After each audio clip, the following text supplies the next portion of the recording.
迎着霜，你的跟紧我这片土壤，追着浪，我的夜飘过万里边疆，遥相望，岸的尽头是地久天长。当相遇又别离，当相依又远去，我不曾忘记。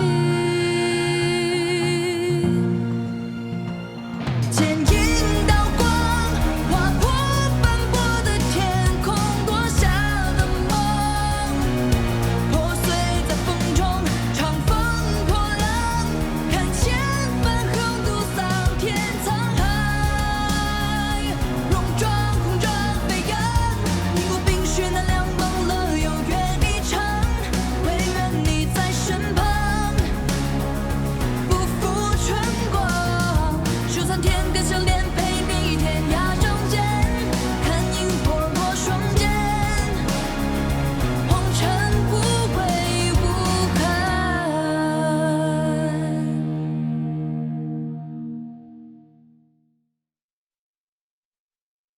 你觉得这样真的能劝动秦王吗？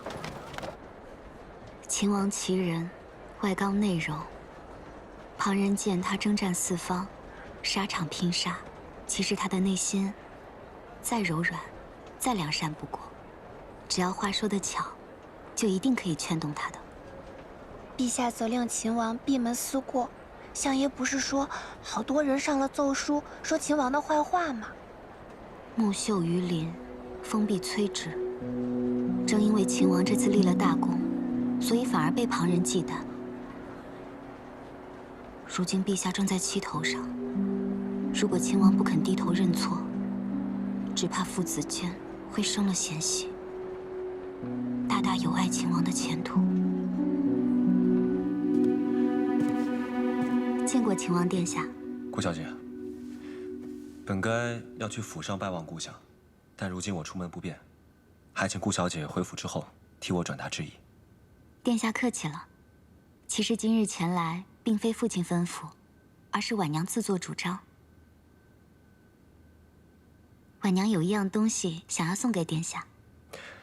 顾小姐客气了，府中诸物不缺，不该收顾小姐的礼。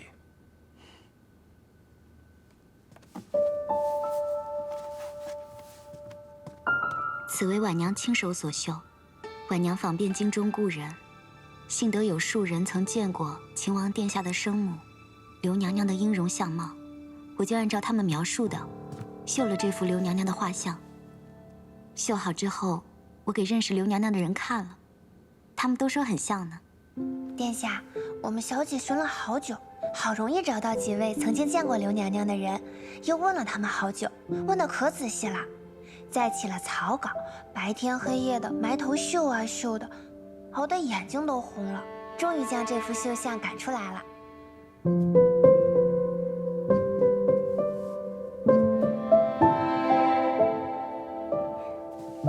殿下，身为人子，不能承欢生母膝下，自然心中难过。可刘娘娘在天上有灵，得知殿下如今因才出众，肯定十分欣慰。多谢顾小姐，这幅绣像我就收下了。殿下是通达聪颖之人，自然也知道刘娘娘不会愿意殿下为了她的名分和陛下生分了。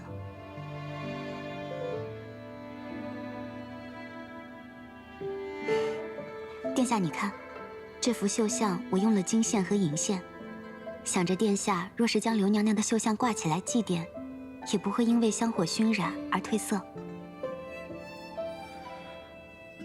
顾小姐想得太周到了，李妮感激不尽。殿下客气了。婉娘知道殿下不便待客，就先告辞了。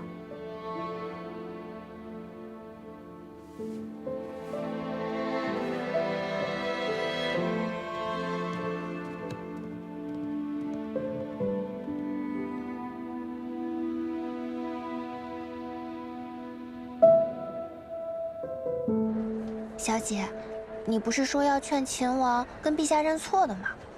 怎么后来又不说了，还这么快就告辞走了？原是我想错了。秦王将追封生母一事看得慎重。刚才我观秦王神色，如果我继续劝他，反倒惹他不快了。再说，他收下了刘娘娘的绣像，此后每次看到绣像，必然会对我有所感念。既然如此，不如早早告辞了。秦王真的不想再当秦王了？那陛下还要再罚他吗？人中龙凤，必不会堕于泥沼之中。秦王这样的人物，什么小人都只能困扰他一时，绝不可能困扰他一世。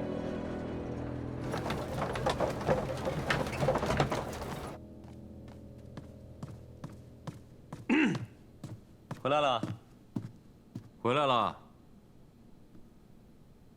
别看了，没有回信，人家连你的信都没有拆。我又不是在等回信。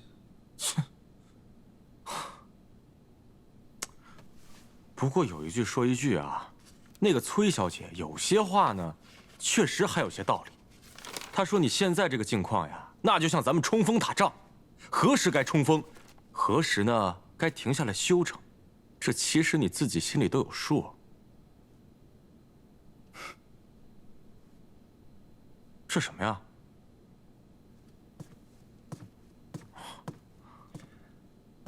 那是我娘的绣像，据说与她本人一般无二，我都没见过她。那这幅绣像，绣的真的很好，简直是栩栩如生啊！是啊，顾小姐送来的，说她绣了很久。顾小姐送的。看来这个顾小姐对你很有心啊。失气了啊，她是不是对你有意？我与她压根儿就不是一类人，各花入各眼。我呢，还是喜欢崔小姐。那崔小姐，人连信都没看。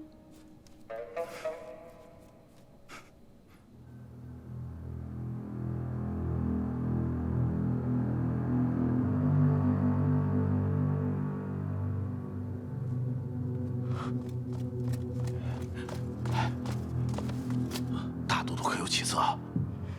医师以秘药辅以针灸解毒，说毒素已经被拔得七七八八了，这毒甚是绵长凶险。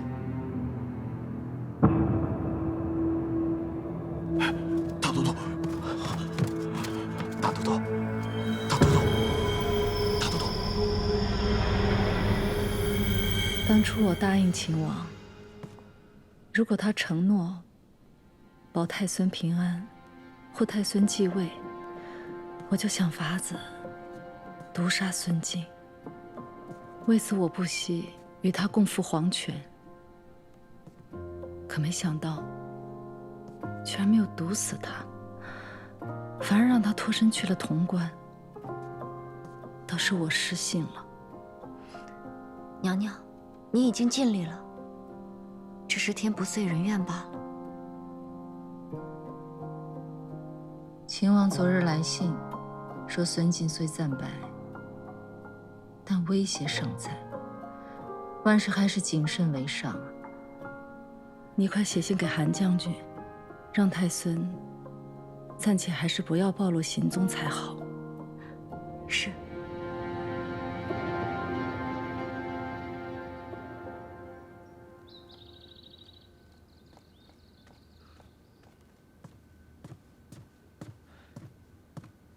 殿下，萧妃娘娘传讯来了。母妃怎么样了？秦王哥哥收复了西长京，却一直没有母妃的消息，我还担忧母妃是不是出了什么事呢？殿下放心，萧妃娘娘无碍，已经在西长京城外的青云观安顿下来了。那如今京都光复，我们是不是可以回京了？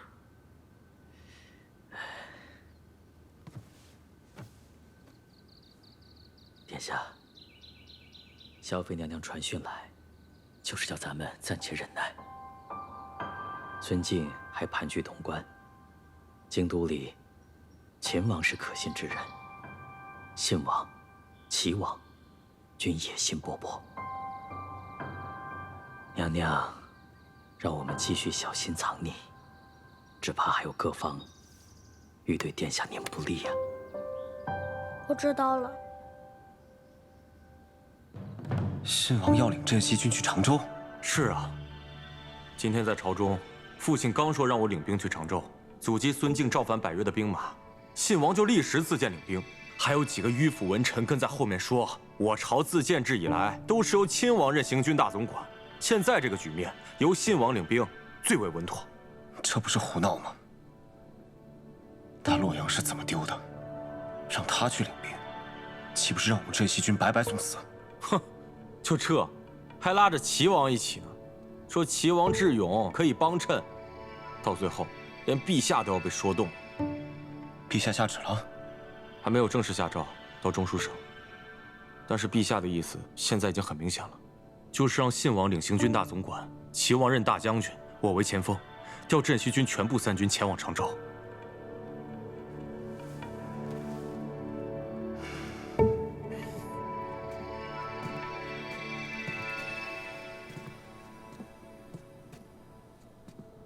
信王此番是想一石二鸟，他想待在常州以逸待劳。若是灭了孙敬的征百越大军，便可立下大功；二来，他想夺取我们镇西军的军权。父亲也是这么说的。父亲还说了，信王一直对东宫垂涎3尺，但是他寸功未立，在声望方面根本无法和17郎相比，所以他才迫不及待想去常州打一个大胜仗。孙敬遣征百越大军，用的都是沙场上的宿将，虽疲劳而返，但未必能一击必溃。信王为人轻浮自大，并不治病；齐王有小智而无大勇，这2个人一起，不仅打不了胜仗，反倒一将无能，累死3军。来，摇！陛下不行了，陛下，你有何事啊？陛下，秦王殿下呈上奏书，请圣阅。不是让他闭门思过的吗？他知道自己错在哪儿了吗？啊，还上什么奏书？不看。父皇，您还是看一眼吧。如果三弟他有什么逾矩的要求，您也好驳斥了去。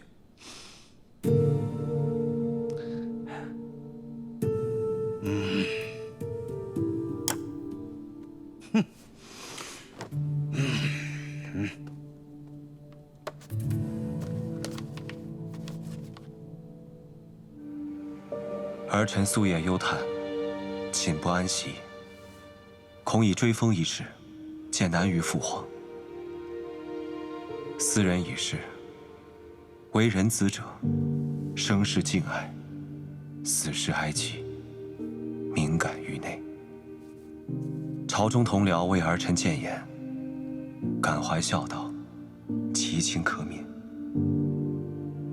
然先母追封为昭仪，为礼法所致，儿臣不敢逾矩。由父皇决断即可。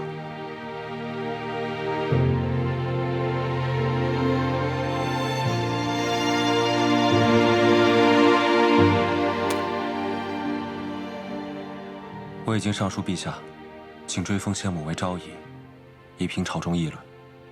想必就在这几日，陛下就会下诏了。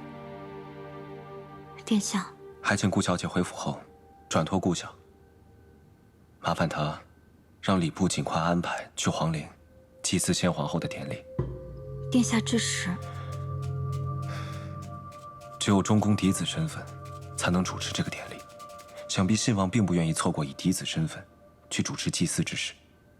实不相瞒，我不想信王和齐王领兵去常州。明白了，定将殿下深意转告家父。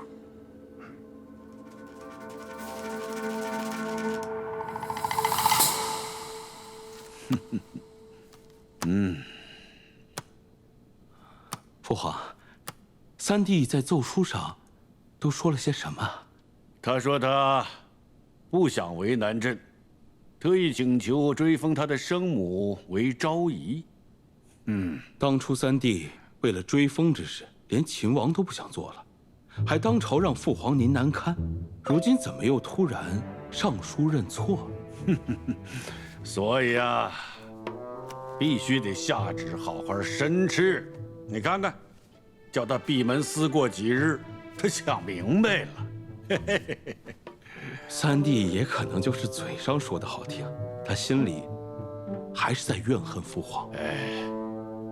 既然他已经认错了，我觉得还是追封刘氏为贤妃吧。毕竟你和莱儿的母亲都追封皇后了，那些大臣们说的也有道理。我就你们3个儿子，唯独他母亲被追封为昭仪，的确有些不妥呀。三弟偏偏在这个时候上奏书，我看就是想要领兵去常州。如果他一认错，父皇您就让他领兵，这未免也太过骄纵了。这怎么能让他以后畏惧父皇您的威仪呀？放心吧，既然闭门思过有用，那就让他再闭门思过一段日子。小魏，秦王都已经闭门思过这么久了，怎么突然才想起来要看他？他上书给皇帝，奏请追封生母为昭仪，但礼部成了皇帝的旨意，最终追封为贤妃。此事已成定局了。秦王已经退让，此事不是应该已经了结了吗？纷争是可以了结的，但是人的心要是受了伤，哪是能说好就好的？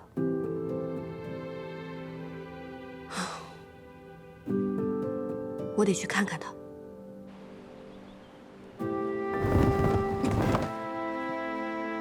小伟，咱们好不容易翻墙进来，可这秦王府这么大，殿下会在哪儿啊？你不是有哨子吗？快叫耳朵来带路。啊，对啊。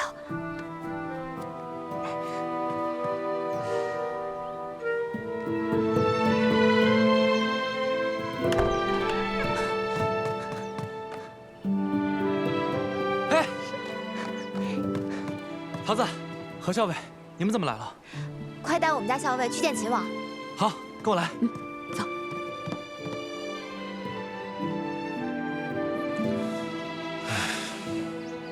拿酒来，拿酒来。放下就行，我自己来。真的不用我来倒酒吗？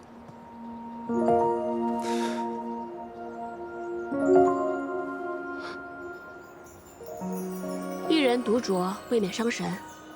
我陪你啊。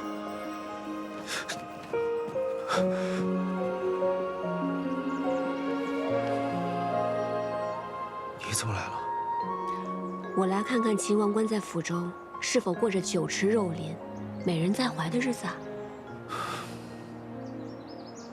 酒池肉林倒没有，美人吗？此刻的确在侧。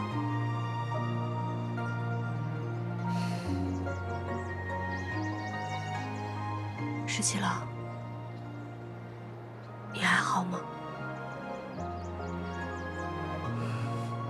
不怎么好。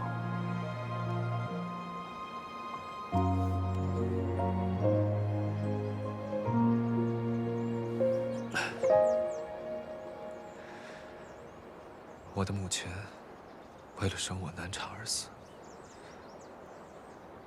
自从我来到这人世间，也不曾有过一日孝顺过她。她出身卑微，生前在梁王府中，就如同一根野草，无人问津，无人在意。她死后多年，连个名分都没有。那日在朝堂之上，我就心想，我哪怕拼了这秦王不做，我也要替他争一争。哪怕就只是一个虚名。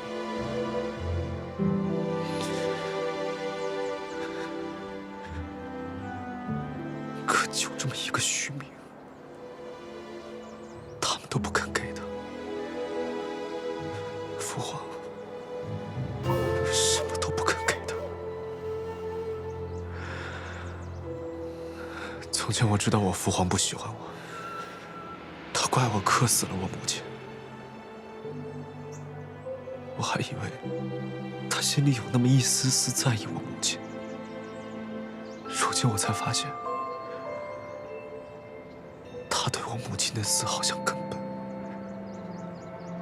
毫不在意。他嫌弃他出身卑贱，对他如同婢女。你说，我母亲为了生我而过世，是不是很不值得？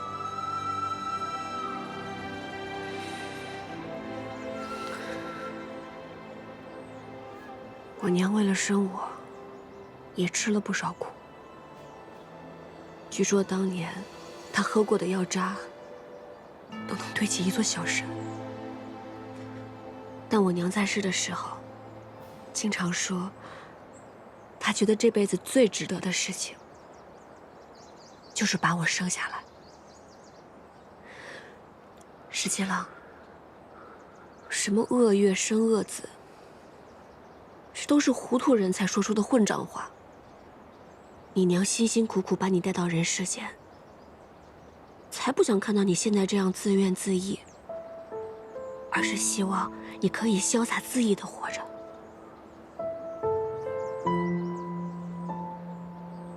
潇洒恣意。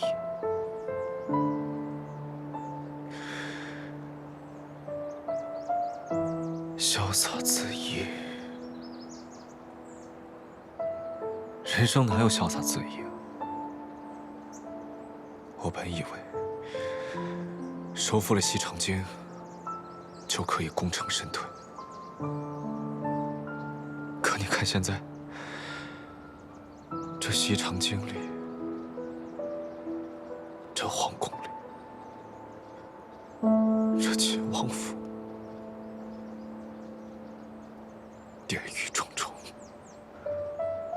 勾心斗角，天罗地网。我呢？我连一件小事都做不到。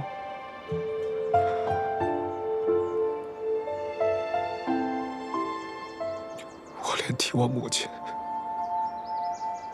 争一个虚名，我都做不到。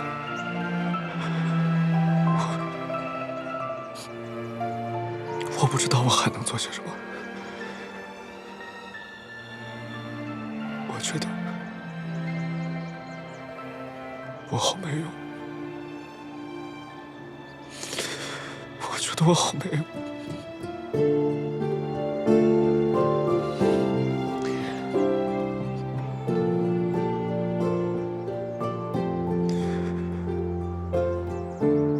其实我很难过，我心里特别特别难过。我知道，石青郎。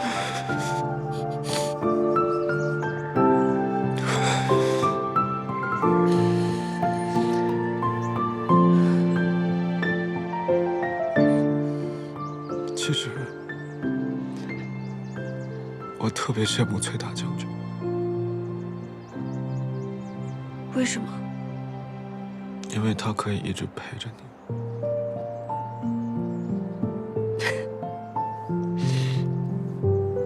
我这不是来看你了吗？可你待会儿就要走了。好，那我答应你，过会儿不走了，今晚都不走了。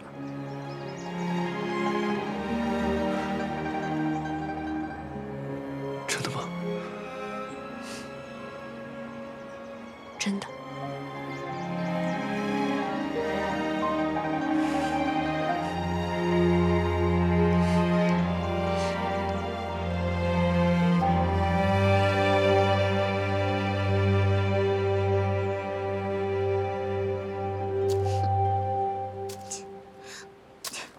桃子，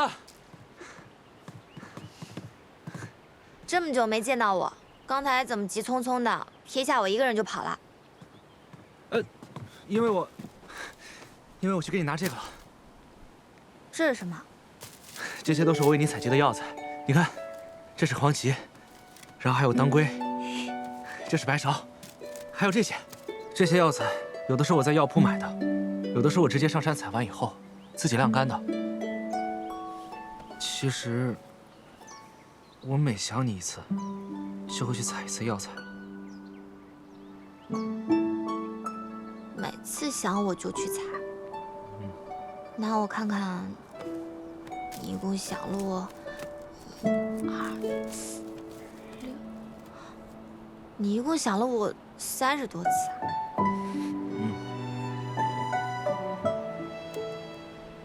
那，你以后要是想我的话，可以来看我嘛，也可以像秦王和校尉那样，给我写信啊。真的吗？当然是真的了。那桃子，你这么长时间有没有想我？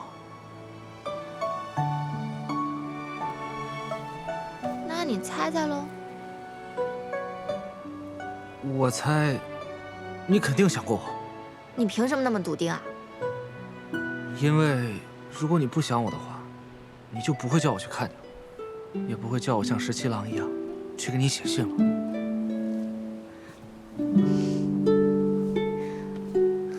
是吧？我就说嘛。算是吧。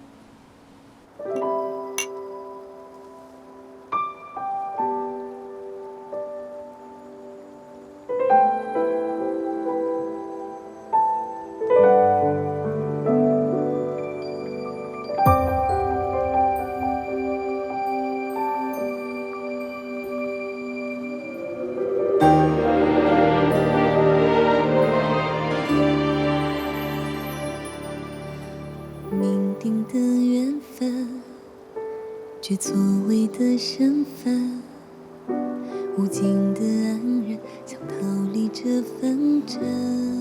17郎，夜深了，我该走了。不许走。只属于你我这漫天的缤纷。 17郎，再换一座城池，我就放你走。殿下如想要，这天下皆是殿下的囊中之物，又何须用我去换呢？不想要天下，我只想要你。你不想要天下，可想要这天下的人，却不会放过你。 那就把这天下让给他们，什么都不要，我就只想要你。为你愿放弃这世界，此生无憾。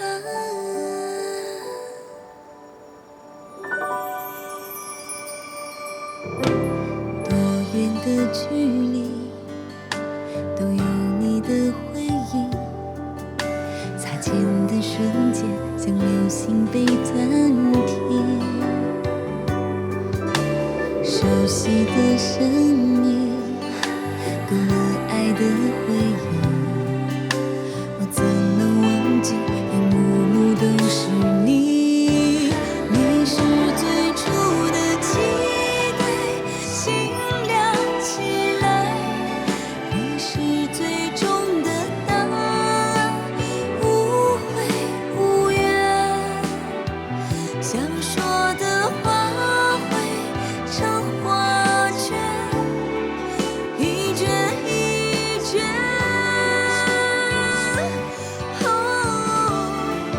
你是唯一的誓言，心照不宣。你是很久的。 始终不变，为你愿放弃这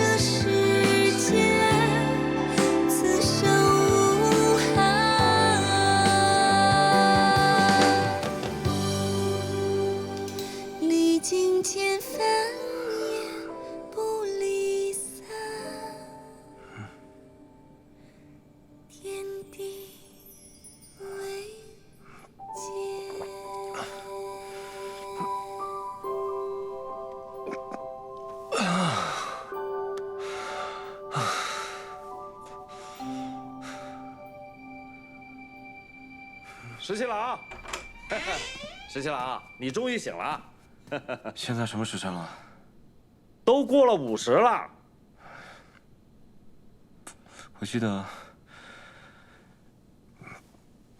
我记得我昨晚在亭子里喝酒，然后我就喝多了。我还做了一个美梦。做了一个什么梦啊？一个特别特别幸福的美梦，就像是真的一样。你一定是梦到何校尉了。哎呀，这哪来的何校尉啊？我看你啊是得了相思病，病入膏肓了。昨天晚上明明是你自己在这儿喝闷酒，我要陪你喝，你还把我赶走了。是。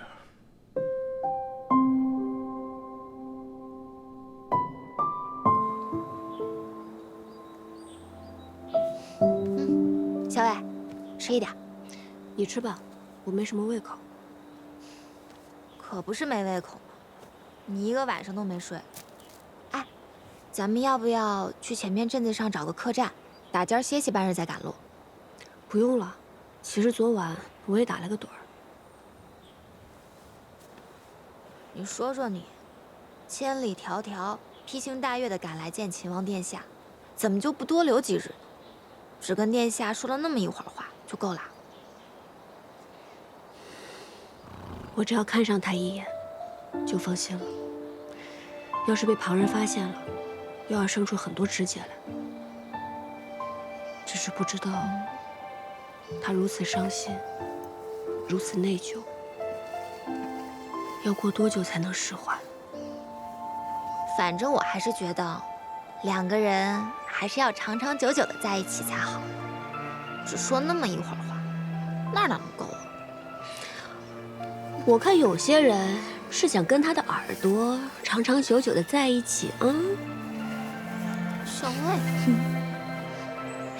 不过你还真别说，我才离开他那么一会儿，我真的就想他了。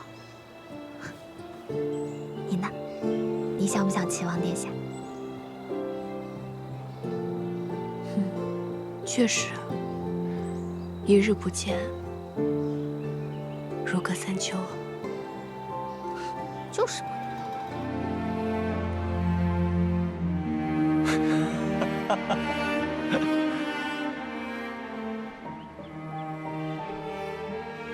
十七郎，十七郎，十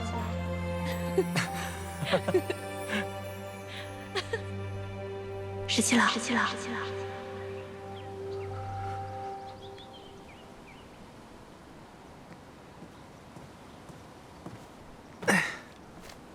你做什么去了？昨天桃子不是来了吗？她说她想吃干果，所以我早上就买了一些，正准备找人给她送过去呢。昨天桃子来了？对啊，她跟何校尉一起来的。哎呀，也不知道她现在走到哪儿了，有没有打尖吃饭？月光之间，你的誓言落在心间，对我说着你的永远。他们什么时候走的？天不亮就走了。何校尉说不好让看守的羽林卫看到，所以他们天不亮就翻墙走了。我要去见他。啊？我有好多话要跟他说。哎，十七郎，可是陛下下旨说让你闭门思过，你这样不就抗旨了吗？那又如何？天王老子来了，我也要见他。你带着我冲破这黑夜，对付破碎过的世界。你给我坚定的信念，在绝境中唯一的光是爱多年。每次承受过的离别，你能找寻你的黑夜，无畏荆棘刺伤，我要爱到最后。客官请坐。客官，要不要试试我们这里的新茶，清凉润口。好，再来些吃的吧。好。小伟，我们天黑前应该能赶到洛阳。嗯。哎，你们家店还挺雅致，买茶还送花啊？两位请慢用。小伟，尝尝。好香啊！怎么还多倒一杯啊？还不出来吗？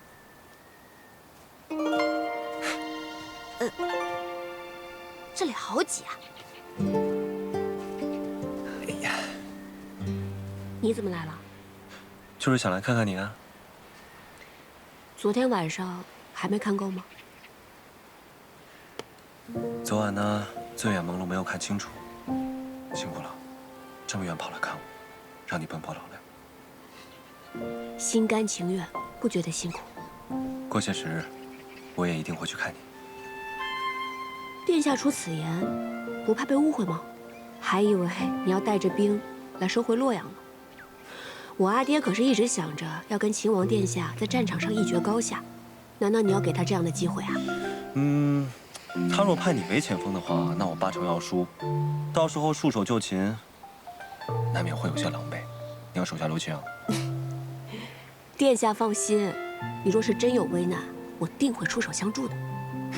好，得君一诺，敏感五内。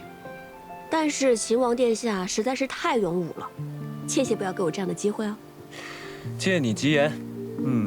那这样你就永远欠我一个人情，还也还不清啊。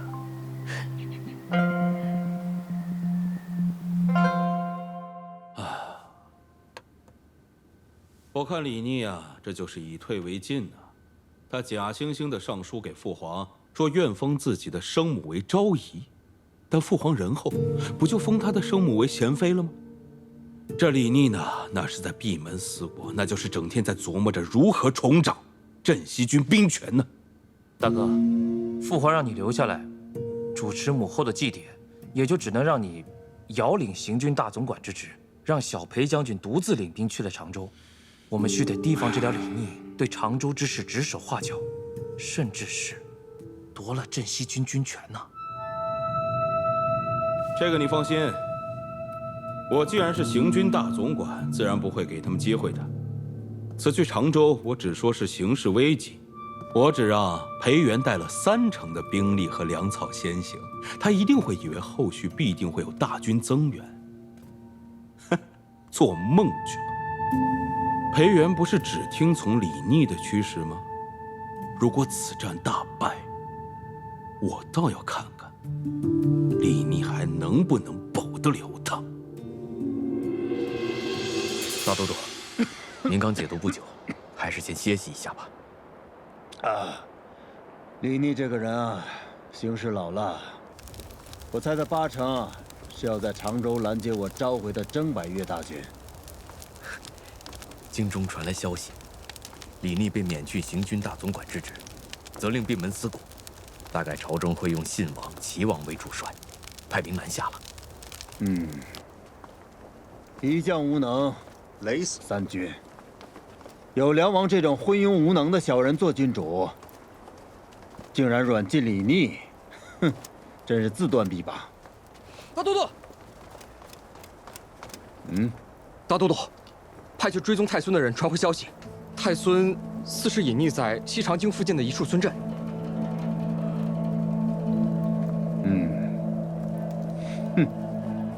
传令下去，生擒太孙，其余人格杀勿论。是。唉，真是时也运也，天命在此，天助我也。哈哈哈哈哈哈！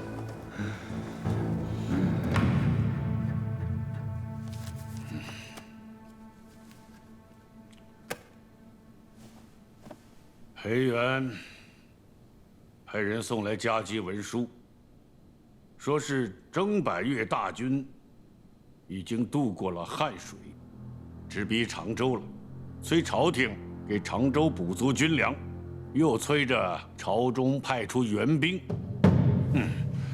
父皇，依儿臣之见，所谓征百越大军，远道而归，疲惫不堪，而且长途奔袭，路上也没有什么补给，区区几万人而已。而裴元出身武将世家，又带兵多年，不会连眼下都应付不来吧？小裴将军既向朝中求援，若是朝中置之不理的话，只怕裴家会心有想法。二弟，你就是妇人之人，裴家再厉害，那也是父皇的臣子。如果一味的怀柔，他要什么就给什么，那父皇的威仪何在？只是朝中只拨了30%的军粮，为时不多呀。父皇，从前李逆带兵镇西军，朝廷从来不拨粮草，镇西军一样长驱直入，从劳兰关一路杀至收复两京。如今朝廷再次派遣镇西军，已经拨足了30%的粮草。所谓增派援兵，无非就是想坐吃空饷而已。这些都是军营中不成文的规矩，父皇莫受他们的蒙蔽。你是这次的行军大总管，那以你之见，怎么回复裴元呢？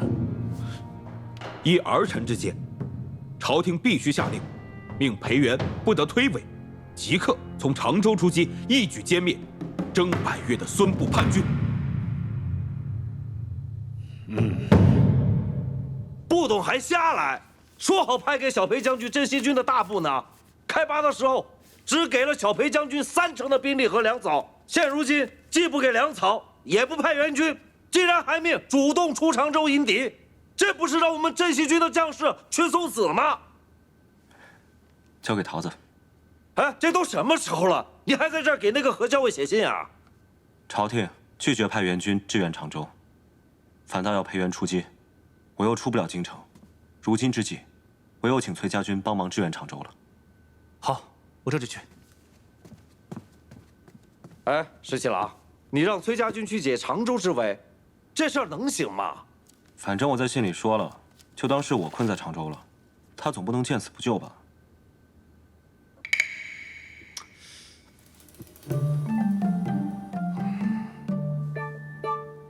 你看什么？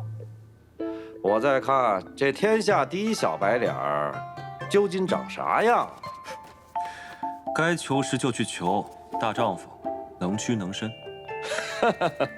要是能用一封信解常州之围，哎，这软饭吃的真是前无古人后无来者。嘿嘿，不敢当，不敢当啊！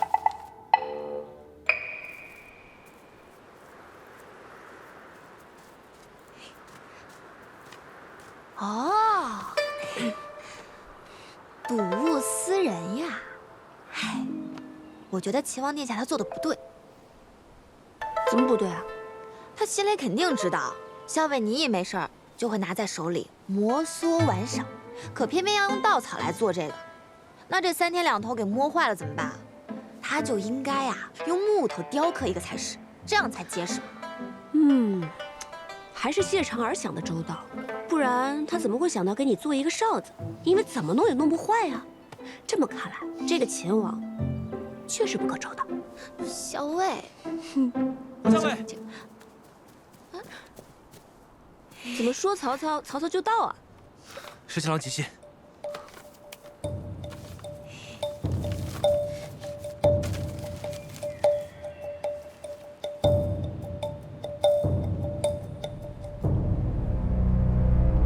陛下，陛下，常州急报！如何了？小裴将军奉旨出击，苦战2日1夜后寡不敌众，被孙部叛军围堵，镇西军食不存久，小裴将军身负重伤。那常州城呢？平凉大将军崔乙带着崔家军赶到，一举歼灭了孙部叛军。小裴将军趁机带着残存的镇西军渡河，扎营在常州100里之外。但是，崔乙带着崔家军进了常州城。什么？崔乙占了常州城？父皇，常州乃是军事要冲，不论是落到孙敬手上，还是落到崔乙手上，对我们都是大大的不利呀。父皇，裴元丢了常州城，此罪当诛啊！大哥，现在不是论罪的时候吧？常州城是被裴元弄丢的，怎么就不能追究了呢？当日，父皇拒绝了小裴将军的求援，裴宪大将军亲自入宫，分说请求父皇增派镇西军主力。但是大哥，你当时说，小裴将军是未战，有意避战，后来3道旨意送到常州，迫他出战。如今常州已失，这个时候如果再定罪于小裴将军的话，只怕裴家会不答应吧。快想想办法！崔姨那个沙胚，上次抢了东都，这次又抢了常州，再这么下去，朕这个皇帝做的还有什么意思？还有什么脸面呢？父皇，儿臣心中倒想保荐一人，若此人能够领兵出征的话，定能收复常州。是谁？臣保荐三弟。不可，李逆正在闭门思过，怎可以带兵呢？三弟自幼能征善战，况且他与孙敬诸部和崔家军都交战过，尚无败绩。况且这满朝文武之中，只有三弟与裴家素来都十分密切。若此时让三弟领兵常州的话，也许能够打消裴家的不满，重振军心。李逆骄逸狂妄，此前种种的悖逆言行，难道就这么算了吗？那此刻还有谁能领兵出征呢？如此危境，难道要大哥亲自出征吗？大哥乃是父皇的嫡长子，就算是父皇首肯，那满朝文武也不可能让大哥以身犯险去领兵啊！哎呀，行了，还是莱儿说的有道理。去传旨，秦王反省慎笃，偃其责罚，即刻率军驰援常州。是。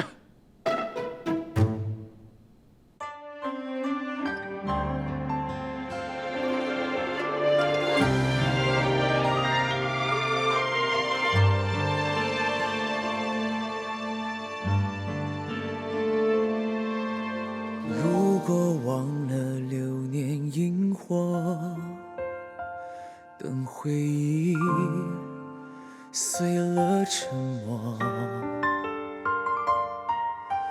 若在你心上的斑驳，那牵扯是我难舍。如果思念不曾遗落，眷念着回到最初一刻，宿命曾有过的温热，多想为你留着。如果爱记得我们曾承诺过，从此爱上我也要为你活着，沿着记忆的轮廓，等待是我的执着。